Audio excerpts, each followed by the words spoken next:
السلام علیکم dear students, آج کا ہمارا ٹاپک ہے انٹرمیڈیٹ انگلش سیکنڈ ایئر کی بک جو ہے اس میں لیسن نمبر 7 مائی فائنینشیل کریئر، جو کہ اسٹیفن لیکاک کا لکھا ہوا ایک مضمون ہے، مزاحیہ مضمون ہے جسے پڑھ کے قارئین کو خوشی ملتی ہے، ہنسی آتی ہے انہیں۔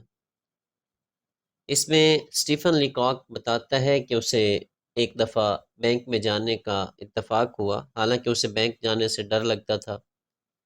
اچانک اس کی تنخواہ جو ہے وہ $50 بڑھ گئی، تو اس نے سوچا کہ اس رقم کو محفوظ رکھنے کے لیے،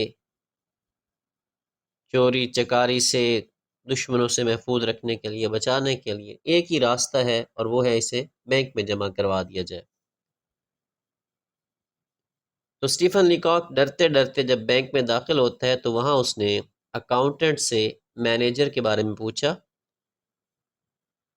تو اکاؤنٹنٹ اسے مینیجر کے پاس لے جاتا ہے۔ اسٹیفن لیکاک نے مینیجر سے کہا کہ جناب میں آپ سے تنہائی میں بات کرنا چاہتا ہوں۔ مینیجر کو تشویش لاحق ہوتی ہے کہ آخر کیا وجہ ہے، اس شخص نے مجھے ایک علیحدہ کمرے میں کیوں بلایا، اور پھر وہ کمرے کو تالا بھی لگا دیا۔ وہ سمجھا کہ جو اسٹیفن لیکاک ہے، یعنی کہ جو بینک میں شخص آیا ہے، اسے کوئی اہم راز بتانا چاہتا ہے، شاید یہ کسی خفیہ ایجنسی، سراغ رساں ایجنسی کا نمائندہ ہو۔ تاہم پھر بھی جب اس کو اسٹیفن لیکاک نے بتایا کہ وہ کوئی نمائندہ نہیں ہے، کسی بھی سراغ رساں ایجنسی کا، کسی بھی خفیہ ایجنسی کا کوئی نمائندہ نہیں ہے، تو وہ تو صرف ایک اکاؤنٹ کھلوانے یہاں آیا ہے۔ مینیجر نے پھر سمجھا کہ یہ شاید بہت بڑا سرمایہ کار ہے، ارب پتی شخص ہے، کروڑ پتی شخص ہے، تو یہ بہت بڑی رقم بینک میں رکھنا چاہتا ہے۔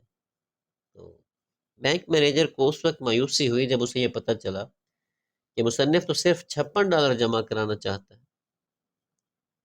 تو مینیجر نے پھر اونچی آواز سے، بلند آواز سے اپنے اکاؤنٹنٹ کو بلایا اور اسے کہا کہ مصنف کا جو اکاؤنٹ ہے وہ کھول دیں۔ پھر اس نے مصنف کو خداحافظ کہا، اور کمرے کے بعد کمرے کے پہلو میں ایک لوہے کا جو دروازہ کھولا ہوا تھا، اسے کہا کہ بھائی نکلو یہاں سے۔ مصنف نے سمجھا کہ باہر جانے کا راستہ ہے، اس میں داخل ہو گیا۔ ایک سیف الماری تھی۔ اسٹیفن لیکاک کو کہا گیا کہ وہ باہر نکلے۔ اس کے بعد اکاؤنٹنٹ اسے باہر لے کر آتا ہے اور اسے $56 جمع کر کے اس کی چیک بک اسے تھما دیتا ہے کہ لو بھائی۔ تو اچانک اسٹیفن لیکاک کو یاد آ جاتا ہے کہ اسے تو اپنی چند چھوٹی چھوٹی ضروریات پوری کرنے کے لیے $6 چاہیے، تو اس نے چیک پر $6 لکھنے کی بجائے $56 لکھ دیے غلطی سے، اور چیک جو ہے اس دستخط کر کے اکاؤنٹنٹ کو پکڑا دیتا ہے۔ اکاؤنٹنٹ جو ہے وہ حیرت سے اسے دیکھتا ہے اور پوچھتا ہے کیا وہ اپنی ساری رقم نکلوانا چاہتا ہے۔ تب جا کے اسٹیفن لیکاک کو اپنی جو غلطی تھی اس کا اسے پتہ چل جاتا ہے کہ میں تو غلطی سے $56 لکھ گیا ہوں، حالانکہ مجھے چاہیے تو $6 تھے۔ تو وہ اپنی بات پہ جو ہے نا رک جاتا ہے، پکا ہو جاتا ہے، کہتا ہے کہ بھائی آپ لوگوں نے میرے ساتھ اچھا سلوک نہیں کیا، میری بہت بے عزتی ہوئی ہے، لہٰذا میں یہاں کوئی رقم نہیں رکھنا چاہتا۔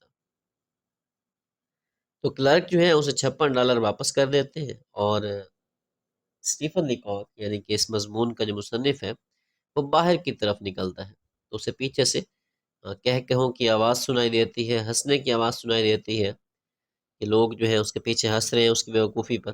تو اس کے بعد سے پھر اسٹیفن لیکاک نے بینک کا رخ کرنا چھوڑ دیا، اور اپنی ساری جو جمع پونجی ہے، جو اس کی دولت تھی، جو پیسے تھے، وہ سارے کے سارے وہ اپنی جراب میں محفوظ کرتا تھا۔ تو اس کے ساتھ ہی یہ کہانی ختم ہوتی ہے۔ تو بعض اوقات ایسا ہو جاتا ہے بچوں، جب ایک بندے کو عادت نہ ہو تو اچانک اس کے ساتھ نفسیاتی طور پہ بھی ایسی ہو جاتی ہے کہ وہ پزل ہو جاتا ہے، پریشان ہو جاتا ہے۔ ایسے واقعات سے زندگی بھری پڑی ہے، واقعات کافی سارے ہیں۔ بہرحال انسان کو چاہیے کوشش کرتا رہے، اور یہ چھوٹی چھوٹی جو باتیں ہیں سیکھنی چاہیے کہ بینک میں کام کیسے کرنا ہے، بینک میں اکاؤنٹ کیسے کھلوانا ہے، اپنے چیکس کو کیسے فل کرنا ہے، تو یہ باتیں آنی چاہیے۔ چینل کو سبسکرائب کیجیے گا، اگر ویڈیو اچھی لگتی ہے تو لائک کیجیے گا۔ بہت شکریہ، اللہ حافظ۔